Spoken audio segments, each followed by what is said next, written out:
This is part 4 of one of our worst rescue cases to date. On the day of his procedure, we went ahead and cut more of the excess hoof off before putting him under anesthesia. We had an amazing team of vets and a wonderful farrier working on him the whole time. Once more of the hoof was removed, it was time to go and put him under anesthesia to get the rest of the more complicated parts.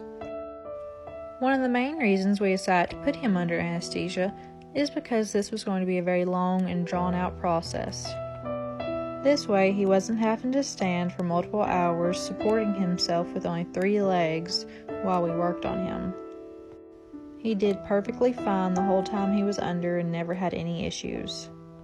We did see that he was going to be sore, as expected, on the right front hoof, which was, of course, his worst hoof.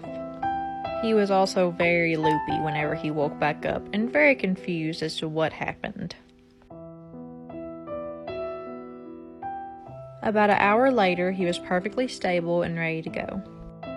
Once he was cleared to go home, the vets made sure to do a quick wrap with bandaging and tape so his hoof was easily supported for the trailer ride home. Once we pulled into our drive, you could tell that he was instantly curious as to what was going on around him.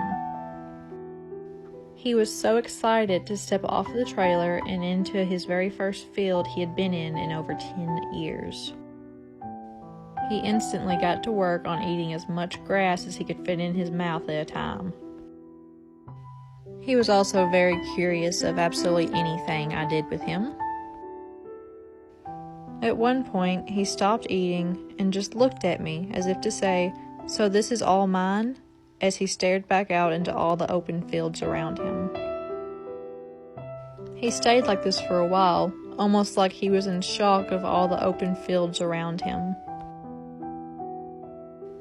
Eventually, though, he did go back to eating. He will continue to stay on stall rest for the next few days and having his hoof wrapped daily until any tenderness is gone, at which point he will be allowed to go into our smaller rehab field. He is a very sweet boy and I can't wait to see him thrive. Y'all be sure to like and follow so you can get regular updates.